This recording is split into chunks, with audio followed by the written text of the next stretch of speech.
Well, now, let's get on to our panel discussion. You guys want to introduce yourselves?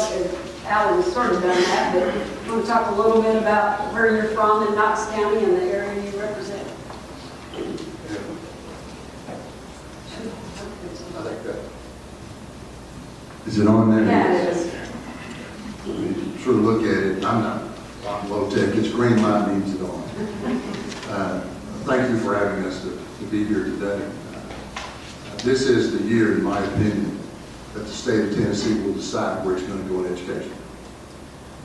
Simple fact. We're either going to move forward or going to move back. That's where we are. You're going to have a lot of legislators who say we're going to move forward, and they're going to get some opposition from people who move back. That's the essence of it. Secondly, I think this is because we make some clear determination of why we were effective in regard to this last report. When we grew academically more than any state ever has, why did that occur? New standards, good teaching, quality education. Those are the two key factors. The most significant different factor in the last 2 years than any previous 2-year span is the new standard implementation. That's the reason, in my opinion. That's what people refer to as Common Core standards. That's why we grew. Point taken. I think it's a year that we've got to get folks in the community involved in education. If we don't have the totality of our society in Knox County supporting public education, we're going to have problems. We can't pick and choose what sections of the county we want on board and what we don't want on board. We've got to have the entire county on board. If there's issues in a particular part of the county that need to be addressed, we need to address them.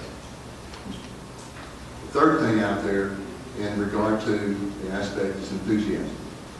We've got to work with our educators and make sure there's clearness and enthusiasm on their part. That's our responsibility, the legislature, to address that. That's the local responsibility to address that as well. Effectiveness, enthusiasm, and involvement. Those are going to be keys. We've got to deal with all three of them this year. This is the year. We're either going to move forward or we're going to move backward. You never stay still. Boy, I hate to follow that up. I'm Bill Dunn, the junior partner of this group. I live in Mountain City. I represent Halls, Bricky, Powell, and then go north up along I-75 up into the high school area. I've got 5 children. My youngest graduated from high school and is now in college. So I thought I'd have an empty nest, but the grandchildren are already coming along. And since he lives right across the street from me, it's kind of like everybody loves Raymond, except we actually get along with each other. But I can't really disagree with anything that Chairman Brooks said. When I was rather new, back in I think it was 98, I read a report from our Department of Education, and it was a book about this thick. I still got it with all my little dog ears and things in it. And if you read it, you saw that the state of Tennessee doubled spending in education. But if you also read the results, you saw that all our test scores went down. We doubled spending. ACT went down, SAT went down, work keys went down across the board. And I thought, boy, people really want to know about this because whatever we're investing in isn't working. And so I took that report and I made my own little paper on it, had footnotes and everything. And the only change we were able to get was the Department of Education no longer made it simple to see how the spending was not correlating with grades. So we've come a long way since then. And having served for a while, one thing that I've noticed is I think it used to be that the Education Committee just sort of reacted to things in that it was there, bills were filed with no connection between each one. The different lobbyists and stuff would show up, they push a bill, some bills would pass, some wouldn't. And so you just had this hodgepodge that made no sense. And I think under the leadership of Chairman Brooks, it's a whole different approach where you look at the big picture and how does this bill affect that bill? Because if you spend money here, you don't have money to spend there. And if we do this with the Hope Scholarship here, then how do we do the new governor's program over there? And so you're very fortunate to have Chairman Brooks who puts in a full day and then you go by his office at night and he and his staff are still in there working. and they invited me to join them, and I declined. Thank you. Thank you for that. Amazing that we have come this far this year. And Bill and I were talking about this morning, governing is a lot harder when you have the supermajority particularly. Suddenly there's a lot of pressure to actually govern and do things. And you guys are doing that, so I really, really appreciate it. Let's start off with, since Harry talked a little bit about Common Core, and we have these documents in the chair. Let's talk about that a little more. I guess I would ask Common Core and Park, what are you doing? It's a standard that we currently have. Clearly, the big four chambers have endorsed keeping those standards. Is there anything that will prevent us from keeping it? Are there bills coming? Have you heard anything as to Common Core and Park? As a Common Core, my liberal friends are telling me this is just a way for corporate America to take over the school system. My conservative friends tell me this is communism, where the left is taking over the school system. So someplace, somebody's wrong on that, and it's probably someplace. To me, I think the Common Core standards, if you actually look at the standards, not the curriculum, not the book that some teacher chose or whatever, I think you would sit there and say that this is what you want your children to learn, because it's a whole different thinking process. And it's the kind of skills that you actually use in real life. You know, when my shower's not working or dripping, I've got to break it down. Okay, what could be the different problems? And I know with my children, I would teach them. I'd have them come in there and say, let's think this through. How do you do it? And that's kind of a lot of what Common Core is, a different thought process. And so I've run off the standards that we have. And so when I get into discussion, I ask people, okay, show me which standards you don't agree with. And that changes the whole debate. I have a daughter who's a school teacher, kindergarten teacher, and her husband's a middle school teacher. So we have a lot of conversations. And I asked Elizabeth one day, I said, okay, if this was your child learning this way, is it good or bad? And she said, good. So that's at a very low level. That's my thoughts on it. And I'll turn it over to our educational guru. I failed to mention, I'm from the 19th district, and I'm very fortunate to represent those folks, East Knox County. While I'm thinking about it, there are a number of commissioners here. I know Dave Wright's here. Thank you, sir. Ed Ed Schaus. City Councilman Reed. And, okay, so yes, that's right. Finbar. And George Wallace. So we've got several elections. We've got some school board. Chair of the school board. Right. Yes. And good to have you with us. Appreciate it from that standpoint. Also, Adam Lister from Nashville is here with us as well from that standpoint. Bills that are coming up. This is the week we're going to start the process with Common Core Park. It's the calendar for the week. There's at least 20-something items. There's some, probably 2 or 3 that might be a part of it. We chose to group them in another area, not for the sake of not doing it. But everything from repealing Common Core to stopping it, everything from not doing any kind of assessments to not doing park. There's a whole range of opportunities out there if you want to slow down, kill, or do away with. They're out there for review. They're coming up this week. This will be the week that we're going to deal with that. So I think that's kind of the... And where, your committee, do you have a sense of where they're going? I think that there's a general sense of, just like Chairman Dunn had said, if you read the standards, what's wrong with them? I think that is the sense of a lot of committee members. What's wrong with critical thinking? What's wrong with being able to solve issues and solve problems? That's the essence of Common Core. Now, there's a lot of peripheral. Whenever you hit the idea, there's sort of splatter effect that's got issues that are peripheral that are all solved. But the concept is, are these standards what we need?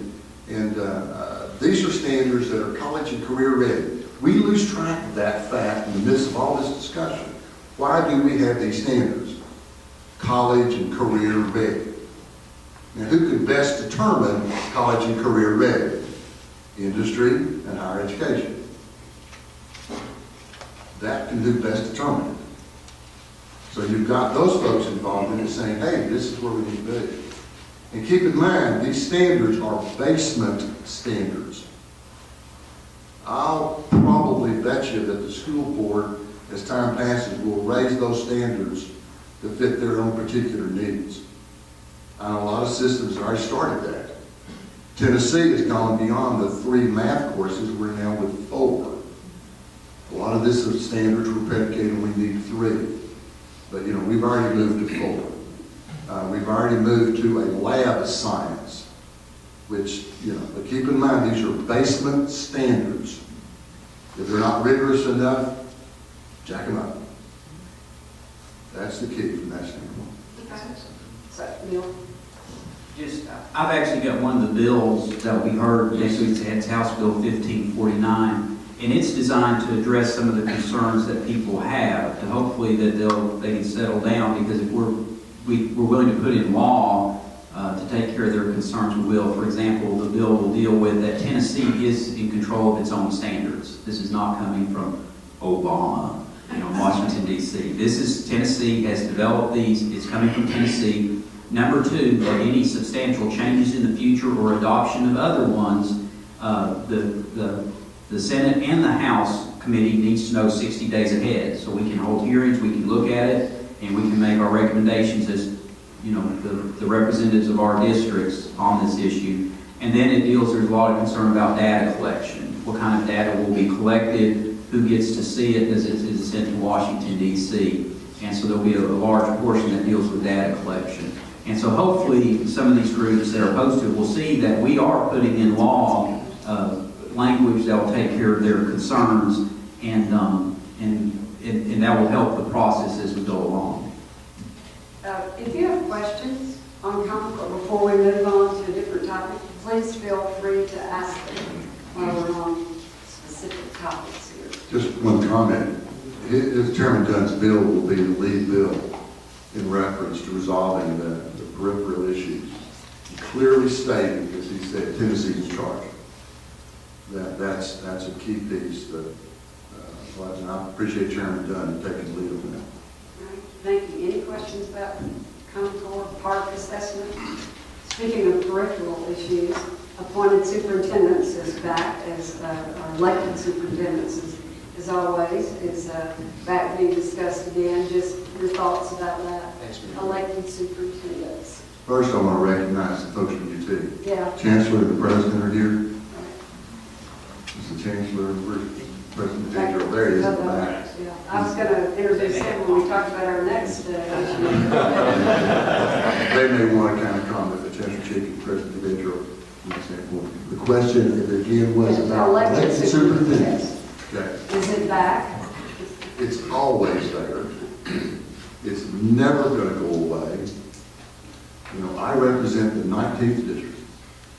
I'm going to tell you right now, in my district, the folks in my district want elected superintendent. And as long as I'm in Knoxville, I'm going to support elected superintendent. Now, that's just who I am. It's what I believe. I was on the board when we transitioned from elected to appointed. I saw overnight where clout went away. I talked with commissioners one week and then the next week, and but that's just something I've always believed. Now, I know there are people that don't agree with that, but that's who I am. I don't want to have any misconceptions out there. I had a meeting yesterday, and one of the biggest funders of campaigns and of education yesterday asked me point-blank question. I gave the very same answer. We represent folks from different districts, and they're all different, they're all unique. And I'm proud to be part of the 19th. And I know that may not be popular with a lot of folks in the chamber, but that's just who I am and what I believe. I don't want anybody going away thinking otherwise. Because in my district, it'll poll 90% or better. Isn't that right, Commissioner? Correct. I mean, it is not a duh question. It's real. So that is that particular answer. Same answer I've had for the last 11 years. Right, and my district's in the exact same shape. I'll just, what he said. It's a very interesting political position in that in East Tennessee, this is a big issue. And it doesn't, sometimes I'll go to Republican clubs and say, why don't you Republicans do this? I said, it's not a partisan issue.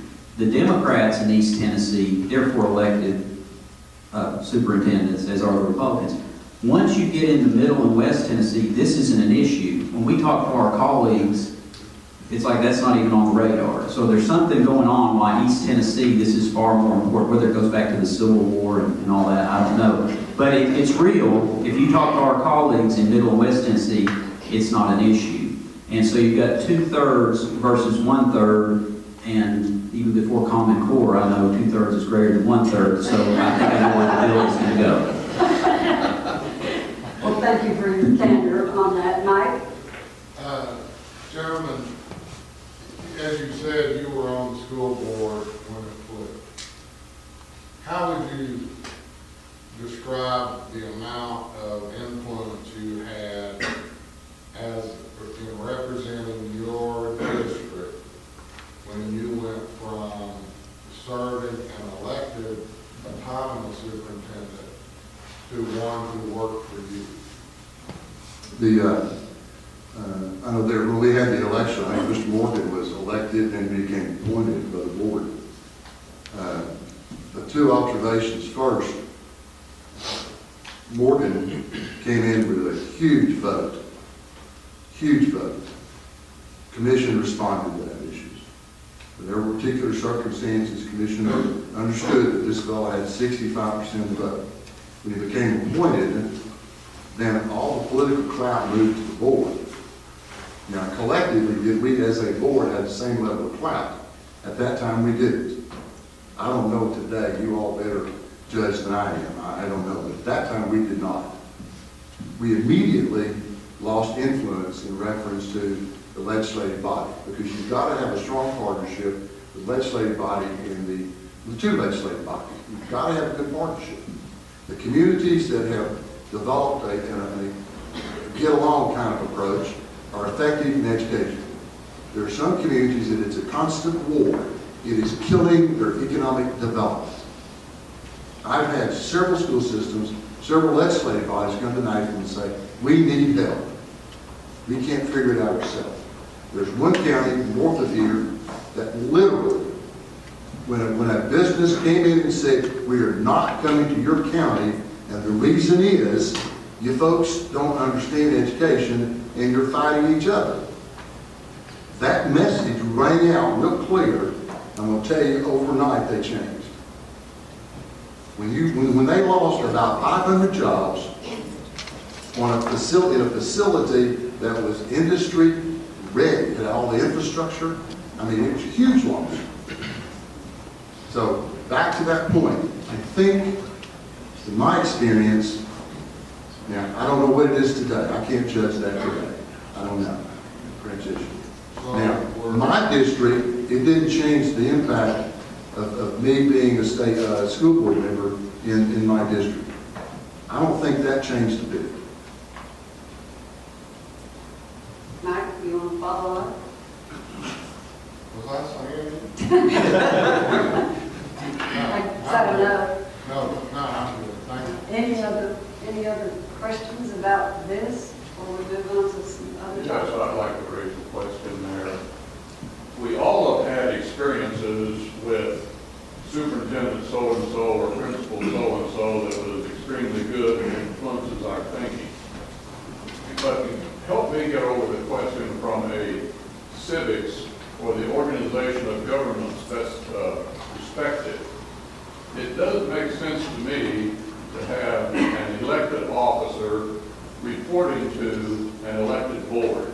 This business of putting one elected body on top of another just does not make sense to me. Can you help me get over that question? Be glad to. It's the same model we use with county commission and county mayor. County mayor is elected, county commissioner is elected. Neither one reports to the other. They're independent entities, legislative body, administrative body. Same model applied back to the elected circumstances. Administrative elected, legislative elected. Very same mirroring approach. No different. Both are legislative bodies. Same thing with commission. Same thing with county mayor. If you look at it from an organizational standpoint, a poli-sci approach, that is it. The key behind a lot of it is decentralized government, where you have more elected versus a centralized government. I think when you go back and look at the structure behind all of it, I believe that's going to be a key in a lot of people's mind. Go back to the referendums about consolidation, and you go back and dig into that data, that research, you'll find that those issues failed because a lot of people wanted decentralized. And the key issue with a lot of people was, had you elected the sheriff, it would have passed. The idea being centralized versus decentralized. That's just my thoughts, but I think when I dug through did the analysis on it, that's the conclusion I arrived at. All right. Let's move on to a different topic. In the governor's state of the state, he announced his Tennessee Promise Program. I assume all of you have heard about by now. It's part of the drive to 55 and 55% in our state of Tennessee. Hopefully we'll have some kind of post-secondary education. Randy Boyd, who's in our audience today, was sort of the person behind creating the drive to 55 and had a lot of input on this Tennessee Promise Program. The idea here would be that every graduate of high schools in Tennessee would have an opportunity for free tuition to a community college or to a technical school. I guess talk about that, where you all are on that, what you're hearing. Dr. Chief, Dr. DiPietro have a high interest in that as well, and as do all the technical schools, community colleges, and frankly every high school counselor. So talk about that, where are we? Right, and the private colleges, they also have an interest in it also. I know when we were sitting on the House floor, and we actually sit right next to each other, so our name tags do say Brooks and Dunn right there in front of us. But, and the governor was talking about everybody gets to go for free, and I knew that there were 132 people said, okay, how are we going to pay for it?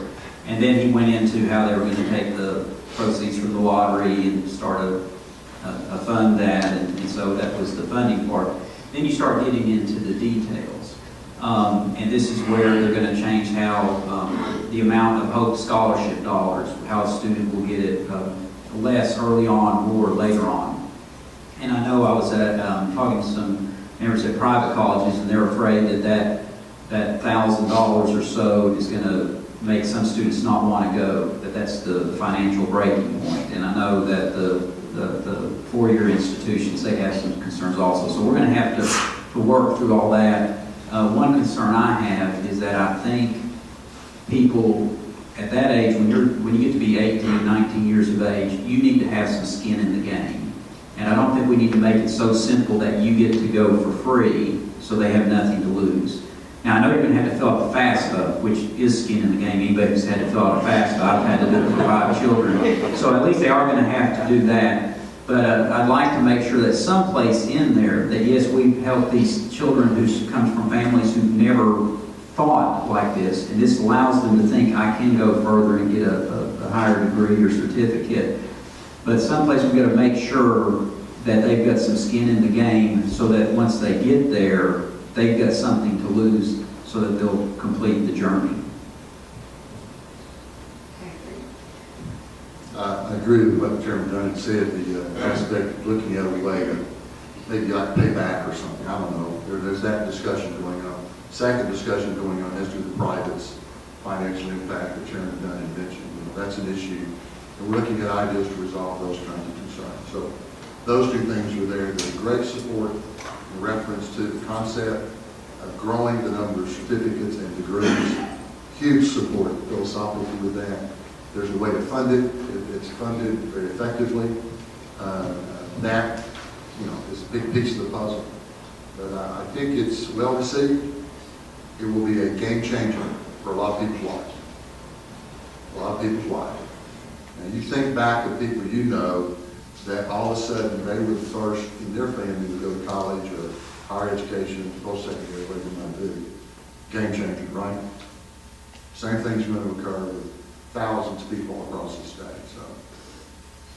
So what I think I hear is both of you are in favor of the concept, but there may be some other issues that you want to tweak it a little bit. Yes. Any, Randy, do you have any I questions? would like to add just one more comment about the responsibility and the free part of the program. So, you know, the program, the Tennessee Promise, is based on something that started here in Knoxville with the Knox Achieves, which then became Tennessee Achieves. And we've never actually said the program provided free college. And unfortunately, the papers kind of picked up on the word free and really focused on that. But it's a universal opportunity. Everybody gets the opportunity to go, but there's also universal responsibility. So they have to meet with mentors. And it's something also that the paper haven't talked about a lot is the fact that there is a mentoring aspect to it. They have to meet with mentors in January. They have to fill out the FAFSA by the 1st of February. They have to meet with their mentors again in March. They have to apply for community college or technical college in March, which is something that's usually doesn't happen. They have to go to a college orientation. And they also have to do 1 day of the community service each semester. So like if our community, if our state is going to do this for the students, they have to do something back. So there's still a lot of responsibility that they have. And it also only covers the tuition and fees. So there's still living expenses that they still have to cover. So I think the kids will still have some skin in the game. The thing that I think that is really been missing in the discussion is the fact that this isn't just about getting them in, it's about getting them out. And based on the Knox Achieves model, our students are 50% more likely to graduate than the population as a whole, and yet the students that we're serving are usually the ones that are most at risk. So this past year, we sent 5,000 kids to school across the state in 27 counties. Of that population, 32% had 2.0 or less GPA, and 60% had a 17 or less ACT. We're reaching kids that typically don't go to college.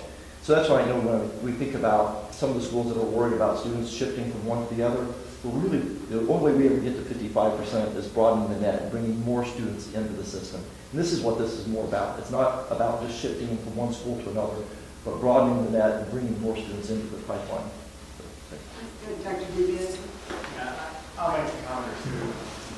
Probably personal privilege to do that from Missouri. So we have our chancellors, and to begin with, the concept, we wholeheartedly endorse. And it's a big, bold plan, and we ought to all get behind that. And I think anything that increases the pipeline of people going to college, community college, in Tennessee is a good thing. So all those things are headed in the right direction. We will interact with our elected officials, our chairman up here, as well as Randy in the governor's office about it further. You know, it would be good if there was some safety net around the four-year institutions. Maybe you can't do that. So that there's an unusual consequence, particularly a high-performing regional campus, from the standpoint of completion statistics, that there's some way to deal with that uncertainty. Because we want to be in support of this, without a doubt. We are. But we get anxious about what will be the consequence of this program from the standpoint of who elects to now not go to UT Chattanooga, but go to Chattanooga State, and how we deal with that. And we also think Knoxville has the luxury, and the chancellor can talk to you about it, of lots of people who want to go there versus the number of students. It could change sort of the demographics of the populations of students in some sense, where we think that's a possibility. But that said, a couple other things we talk about is it would be really good for those students who get into the Tennessee Promise, and I don't know if this is possible or not, Randy. From our perspective, we think it would be great for upper division transfers, junior level transfers. It would be good if those students who are headed to a community college in this program, if they declare they're headed toward a baccalaureate degree, they get on one of the pathways we created so that we know when they complete that community college work, they're ready to go to college of engineering, college of arts and sciences, chemistry, or whatever. So we need to work with Randy and the team, our legislators. We want you to know we're behind this, but we need to keep thinking about how to, as Dave said, tweak it. Thank you. Alan Lutz, let me just add a couple things. Randy, that was probably the only thing you didn't say is, in the Tennessee Achieves program, more than 60% of the students are first-generation college. For the most part, they're not planning to go to UT. Getting into college for that is significant. Second, I have a daughter who could have used Tennessee Achieves, but she wanted to go to UT. And so she's a freshman there this year. I think it's an excellent goal. I'm a mentor with Tennessee Achieves, so I'm obviously in favor of it. I see the difference that it makes for these students. And I don't know if any other people here are mentors. I'm sure Randy probably is doing it. The mentor cannot be underscored its value, how important it is for these students. And that's another key part of the program we're talking about is that mentorship. Thank you. Dr. Jensen, you have a comment? President DiPietro did a real good job of explaining sort of where we are in the system. I just wanted to add one thing to it. One of the things that we're doing at the University of Tennessee, Knoxville, is we've recently hired a community college transfer coordinator. That coordinator has met with 60 community college campuses around the state. So we want to build that pipeline. We had a great story in the newspaper recently about the bridge program that we are expanding with Pellissippi State. It's been a very successful program. I think Joe said one thing that I think we need to think about, is make sure that when the community college student goes to community college and pursues not a technical degree, but an AA or an AS degree, that they get on track towards something they can transfer to or get a job in, and not let them just take courses, because there are pathways now that are established. And what we're trying to do with community colleges is that even have guaranteed admission. So we identify specifically what they have, the grade point average in the courses. And so we're in favor, very much in favor of expanding community colleges. But when they finish, we want them to be able to get to a university and make sure they're doing that. Good response. You okay? I think the key point, as long as the pie expands, it works. What we're afraid of, if the pie doesn't expand, then people get different pieces and it'll take away from folks. So we got to just make sure that the pie expands, and more these students who want to go, if they go, it all works. Say funding runs out in the lottery, and would there be maybe new taxes, maybe income tax? Quickly. We will not repeat what happened in Georgia. When it ran out, they went back to the general fund. There's not a sentiment in Tennessee to do that. I can tell you that's not going to happen. I don't see that happening at all. The reality of it is, I think when we look at the numbers, they look good right now, in the sense of long-term expenditures, long-term revenue. It's there. It's a good balance. I know the folks in my district, they're fairly involved in the lottery program. And they contribute regularly to these scholarships. I mean, I got one of the stores near my house in Town and Country. It was one of the biggest sellers in the state. I mean, a little bitty place. You know, it was huge when he was underage. I told me what his percentage. You're kidding me. But the previous owner won all kinds of trips. It was so big. So it's something people like to participate in. And the key is, if the economy stays sort of where we are, we're okay. If we take another dip, watch out. You know, as those repetitive dips, in my opinion, approach with the economy, then you're going to get that effect. We're going to be a little tighter about where we spend money, and that's going to go away with a lot of folks. But currently, projections are good. The money that's there are good. We're funded. I don't think there's an issue there. But very good question. You know, that's where you got to watch all the revenue projections and the real numbers as well. And these big mega buck winning things are great for Tennessee. Every time we've got something over 200 million, it's a bump. When you get up over 400, it's a real big bump. Those are very effective, very important for those that participate. Well, the idea would be an endowment, right? That's what I was going to point out, because you've got the lottery funds to get started, but it's my understanding that private donors, corporations can put money into this. And so that will be nice. I think it will be important, instead of having an open-ended, everybody kids free college until the state of Tennessee goes away. We might want to do what we do with football coaches. We say, for this period of time, we can guarantee that they'll be free, and then we can renew that and add a year or two as we get closer to see what our financial situation is. So that's probably something we can put into whatever legislation comes through. And as for the income tax, our Constitution does not allow one, but just to make sure, on the ballot in November, I think it's item number 3, you can vote to not have an income tax in the state of Tennessee. And we're pretty sure it's going to pass, right? And I'm for that amendment. All right, we'll move on to another topic. School choice, opportunity scholarships, vouchers, whatever you want to call them. The governor has a bill, and then I think the Senate, there's a couple of bills in the Senate that would expand the numbers of people or the percentages that could take advantage of school vouchers. Where is that? Is there a compromise in the works? Do you expect to see that pass this year? Let me first do a little exercise I did at the Rotary Club. I got up and fibbed a little. I said, have y'all heard about the legislation where we're going to say that, if you're from Knox County, you have to go to UT Knoxville, and if you're from Rome County, you have to go to Rome State, and the whole place erupted. That's the dumbest thing I've ever heard. And yet that's how we kind of look at our schools right now. It's you live in this area, so therefore you go to this school. I was talking to an individual before we got started who has a child who goes to L&N, the STEM Academy.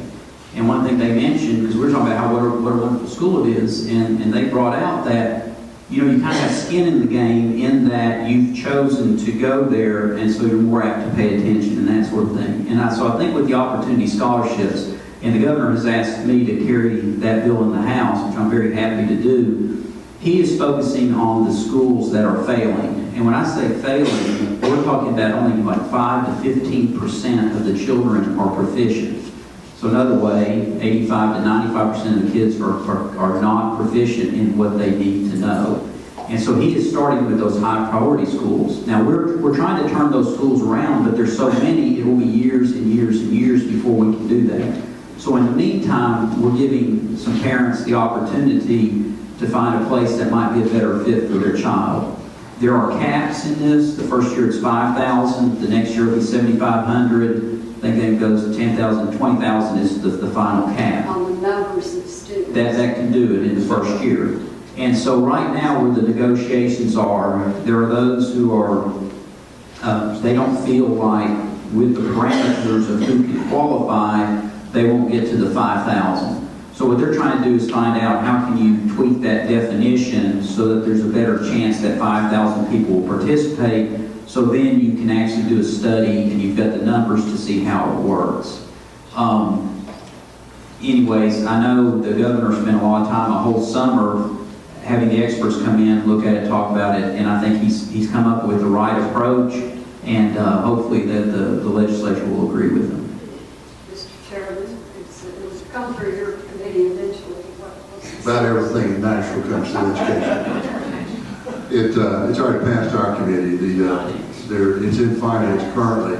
I think the idea is that we're looking at sort of a point that all the stakeholders, or those who are interested in it, have reached the point saying we agree with it. They've got a compromise, they've got a, whatever you want to call it out there, that appears to be gaining some momentum. So I'm waiting for the final draft and the official pronouncement that it's there. Because I've learned one thing in Nashville in 12 years. I haven't learned a lot, but I learned one thing for sure. If you have an idea and the governor doesn't agree with it, it is hard to get that sucker passed. I figured that out. I don't care what it is. And I think it's the same way in a lot of legislative bodies. If the legislative body has an idea and the mayor doesn't like it, it's tough to get that sucker passed. And I think that's pretty pronounced. I think in 12 years, I can only count 1 or 2 examples that the legislature overrode a veto. So basically in Tennessee, you look at the leadership, you find a mechanism that'll work, and then you work with it. Because government is designed to be a consensus concept. Pure and simple. All of our governments are structured in that way. I think there might be a consensus on this issue. We're we're waiting to finalize that, but I believe it's coming.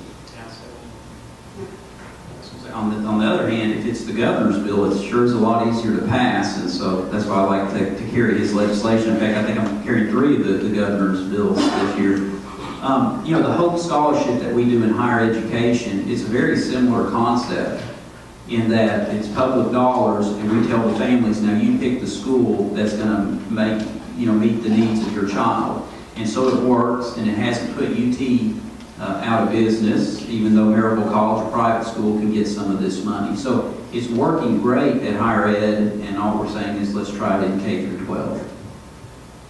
We're about out of time. I have a lot of other issues. Are there any specific things, like Bill, I know you're interested in pre-K, anything that you personally would like to talk about before we adjourn today as far as education?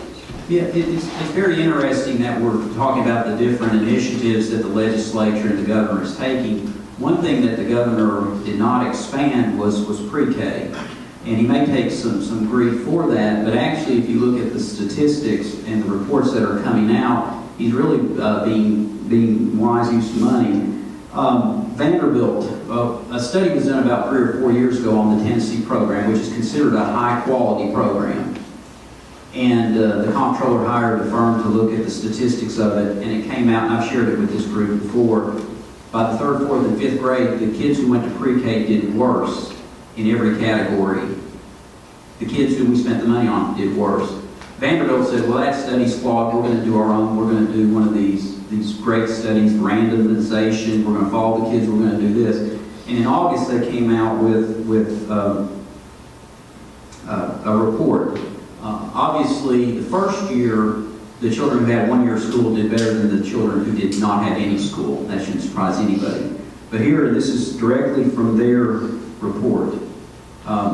We found that the effects of pre-K on WJ achievement measures, this is for the cognitive part, observed at the end of the pre-K year had greatly diminished by the end of kindergarten year, and the differences between participants and non-participants were no longer statistically significant. The only exception was a marginally significant difference on passage comprehension with non-participants, the children who didn't attend the pre-K program, showing higher scores at the end of kindergarten. So by the end of kindergarten, the only difference you had was that the children who went to pre-K did worse. It's counterintuitive.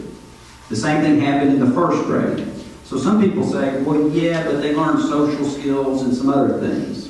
1st grade teachers' ratings. This is Vanderbilt, who their researchers they're favorable to pre-K. They've written op-ed pieces on them, so I'm sure I appreciate their honesty in putting this down. But 1st grade, non-cognitive outcomes, ratings made for the children by 1st grade teachers near the end of the 1st grade year, showed no statistically significant differences between pre-K participants and non-participants on any of the scales for social skills, work-related skills, preparation for grade, peer relations, behavior problems, and feelings about school.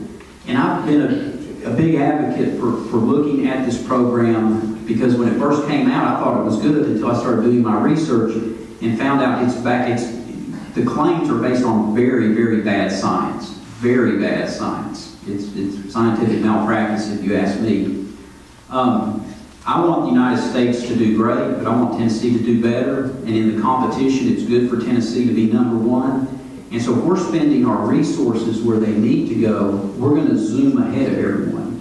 A lot of states have caught up in this hype, and they're going to spend hundreds of millions of dollars at a level doing things that really a parent can teach: ABCs, 1, 2, 3s, colors and shapes, motor skills, some of those kind of things. But Tennessee is choosing to spend its money in areas where parents can't have chemistry labs or give certificates or 4-year schools. And I think in the end, Tennessee's going to zoom above everybody, and we're going to have more options to give teachers pay raises and to invest in the technology that we need in our schools because we're putting it where it makes the most difference. And I've actually, a guy from the Brookings Institute, which is a left-of-center group, and he's spent 30 years in early childhood education. He's looked at this report, he's looked at others, and he's done a very long article on it, and he concluded, this report is absolutely devastating to the idea that pre-K is the silver bullet. So I've got a couple extra copies if anybody would like to see it. final word, dual enrollment, dual credit, AP, International Baccalaureate, current Time Magazine, go find it. Gallatin High School, state of Tennessee. When a child walks across that stage at the end of the 12th grade, they get two diplomas. Why spend money twice when you can do it one time? They walk across the stage and they get a diploma, community college, and from that high school. North Carolina, that which our dual credit program was modeled after, go read that article. It talks about the STEM issue, it talks about other issues, it's what's happening there. We can adopt post-secondary curriculum in the high school, clearly become dual credit, dual enrollment, whether it's a STEM emphasis or whether it's CTE. Opportunities are there. That's where we're heading. We don't have money to do something twice. Not in this state. We just don't have a lot of money. We've never had a lot of money. We're never going to have a lot of money. Every time we can build hours with AP, dual credit, dual enrollment, International Baccalaureate, it saves mom and dads a lot of money. The AP pilot project alone in this county will save potentially. One high school that I worked on was $250,000. Just do the AP. That's the potential savings. And there's 5 high schools in this county. I mean, we're looking over $1 million. Saving the folks in our county. The potential. You've got to think, but we sometimes have to stop and say, I've got this, turf issue I've got to protect. The objective is the students. Dual credit, dual enrollment, AP, those are for benefit, raises the rigor. You create a rigor that's post-secondary, right off the bat. But encourage folks to look at that as parents think about that. Get your students involved in those programs. The opportunity is there, saves a lot of money. Thank you both very much for coming. We've had some interaction a little bit, running short on time, but I do want to let you know that Danielle, raise your hand in the back, and Adam Lister from Nashville, who's with the Chamber there, Director of Policy, will be available afterwards. If you have questions on Common Core, you have any questions about your handouts, I assume you guys can stay a couple of minutes if you have individual questions for them. So thank you. Patrick Birmingham is going to close the show. Yeah, I know. Great. Representative Brooks, Representative Dunn, thank you very much for coming.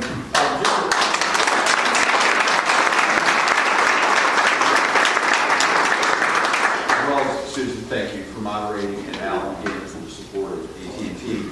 Just a reminder, March 14th is our next session, and the topic will be on healthcare. So we hope you all can come and join us for that discussion as well. Thank you again.